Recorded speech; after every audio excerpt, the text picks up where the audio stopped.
जब बुरा समय आता है तो कुत्ते भी शेरों का शिकार करते हैं। ऐसा ही कुछ हुआ रोहन के साथ। अपनी जिंदगी के सिर्फ 5 सालों में उसने जिंदगी के असली सच सीख लिए थे। हुआ यूं कि 5 साल पहले जब रोहन 26 साल का था, उसने अपना खुद का व्यवसाय शुरू किया। थोड़े से अनुभव के बावजूद उसकी किस्मत ने उसका साथ दिया और अगले 2 सालों में उसने अपने व्यापार में वह ऊंचाइयां हासिल की जो अधिकतर लोग अपनी पूरी जिंदगी में भी हासिल नहीं कर पाते। जब किसी को 28 साल की उम्र में इतनी शोहरत और नाम मिल जाता है तो उसे संभालना हर किसी के बस की बात नहीं होती। जितना कठिन शक्ति और पैसा कमाना है, उतना ही कठिन उसे सही तरीके से उपयोग करना है। रोहन के साथ भी ऐसा ही हुआ। उसने काफी नाम और शोहरत कमा ली थी, लेकिन जीवन के अनुभव की कमी के कारण वह उसे सही से उपयोग नहीं कर पाया। जैसे कि मक्खियां गुड़ पर टूट पड़ती हैं, वैसे ही भ्रष्ट, धोखेबाज और मक्कार लोगों की भीड़ उसके चारों ओर इकट्ठी होने लगी, जो मीठी मीठी बातों से उसे फंसाते और उसका फायदा उठाते। वह दोस्त जिन्हें रोहन अपना मानता था, वही लोग थोड़े समय बाद उसकी पीठ में छुरा घोंसने वाले निकले और रोहन इस बात से अनजान था और वह हर दिन उन लोगों को दावत देता और उनकी हर इच्छा पूरी करता रहा। रोहन के माता पिता अक्सर उसे कहते थे कि अपने दोस्तों पर इतना भरोसा करना ठीक नहीं है, लेकिन सफलता के नशे में चूर रोहन अपने माता पिता की बातों को सुनने को तैयार ही नहीं था। पर जब समय करवट लेता है तो बुद्धिमान पंडित रावण के भी कान खुल जाते हैं। लंका के राजा रावण, जिसने अपनी पत्नी मंदोदरी, अपने भाई विभीषण, कुंभकर्ण और अपने पुत्र मेघनाथ की बातों को नजरअंदाज कर दिया था, उसे समय की गर्जना के आगे उसकी जान का बलिदान देना पड़ा। रोहन, जिसने कभी अपनी माता पिता की भावनाओं को नहीं समझा, जो अपने दोस्तों के साथ बिना किसी परवाह के एक मतवाले हाथी की तरह मस्ती करता था, उसका व्यापार अब धीरे धीरे बर्बाद होने लगा था। उसने पैसे की अहमियत को छोड़ दिया था। एक ही जगह 10 खर्च करना उसकी आदत बन गई थी। और जैसा कि किसी ने सही कहा है कि लक्ष्मी उपयोग के लिए है, उपभोग के लिए नहीं। आखिरकार रोहन को भी वह दिन देखना पड़ा जब उसके पास खाने के लिए भी पैसे नहीं बचे थे और ये समय इतनी तेजी से बीता कि रोहन को संभलने का मौका भी नहीं मिला। लेकिन जब उसके पास खाने के लिए भी पैसे नहीं थे, तब भी उसके पास शराब की एक बोतल थी। उस बोतल को देखकर उसकी आंखों में आंसू आ गए। उसने सोचा कि वह कितना मूर्ख था।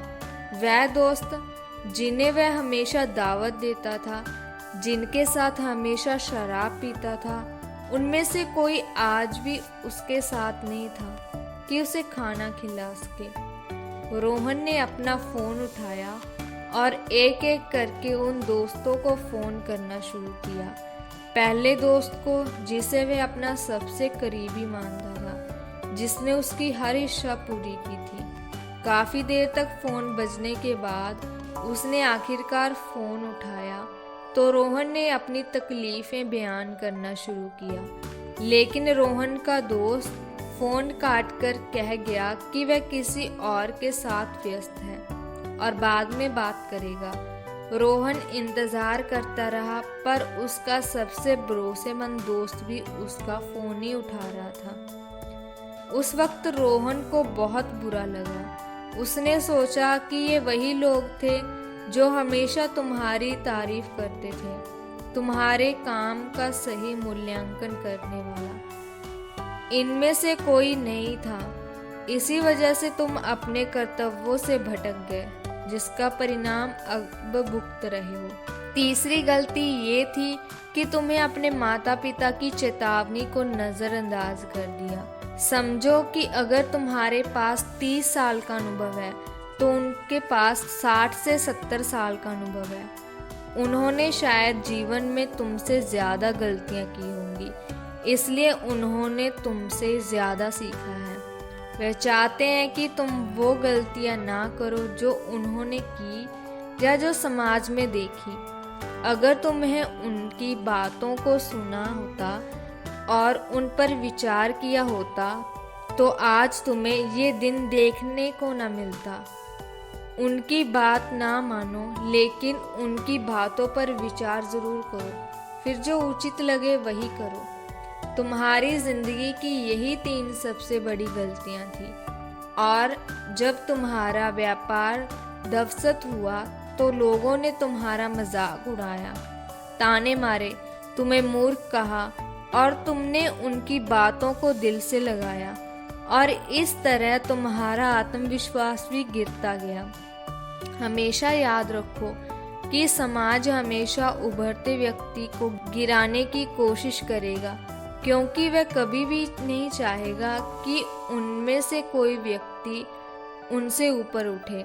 उस समय अगर कोई ऐसा व्यक्ति मिलता जो तुम्हें तुम्हारी ताकत का एहसास कराता तो तुम फिर से सफल हो सकते थे।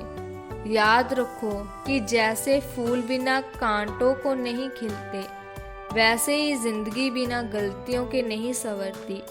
इसलिए पछतावे की बजाय उन गलतियों से सीखो और आगे बढ़ो। तुम्हें अपनी पूरी जिंदगी में इन बातों का ध्यान रखना होगा ताकि तुम सफल हो सको। पहला, उन लोगों से दूर रहो जो तुम्हारी चापलूसी करते हैं। उन लोगों को अपने पास रखो जो तुम्हारी कमियों को एकत्रित करते हैं या तुम्हारे काम का सही मूल्यांकन कर देते हैं। उनकी सलाह को ध्यान से सुनो और गुस्सा होने की बजाय निष्पक्ष रूप से सोचो कि वे क्या कर रहे हैं। ये पहला मंत्र है। दूसरा मंत्र है, किसी भी अवस्था को अंतिम अवस्था ना मानो। जीवन हमेशा आगे बढ़ते रहने का नाम है। मृत्यु अंतिम विश्राम है। इसलिए जीवन की धारा के साथ बहते रहो, ना रुको, ना हार मानो। ये 2 जीवन के मंत्र हैं जिनसे तुम सबसे बड़ी सफलता हासिल कर सकते हो। इसके बाद साधु अपनी रात के भोजन के लिए निकल पड़े और रोहन अपनी पत्नी के साथ घर लौट आया। घर लौटने के बाद रोहन की पत्नी ने रोहन से कहा कि वह चाहती है कि वह फिर से अपना व्यवसाय शुरू करे। अगर व्यवसाय के लिए पैसे की जरूरत है तो मैं मेरे गहने ले लूं, लेकिन खुद पर विश्वास रखो और तुम जरूर सफल होगे। और ये कहते हुए रोहन की पत्नी ने अपने सारे गहने रोहन को सौंप दिए, और अब रोहन का आत्मविश्वास लौट आया और उसने फिर से अपना व्यवसाय शुरू किया। और थोड़े ही समय में रोहन का व्यवसाय फिर से चलने लगा। हालांकि उसे पिछली बार जितनी सफलता नहीं मिली, लेकिन फिर भी उसका व्यापार अच्छा चल रहा था। धीरे धीरे उसने अपनी जिंदगी में वापसी की ओर एक अच्छा जीवन जीने लगा। तो दोस्तों, आपको ये कहानी कैसी लगी कमेंट सेक्शन में ज़रूर बताएं, और अगर पसंद आई हो तो हमारे इस चैनल को सब्सक्राइब ज़रूर करें। तो मिलते हैं जी अब नेक्स्ट वीडियो में एक नई कहानी के साथ। तब तक अपना बहुत बहुत ख्याल रखिएगा। धन्यवाद।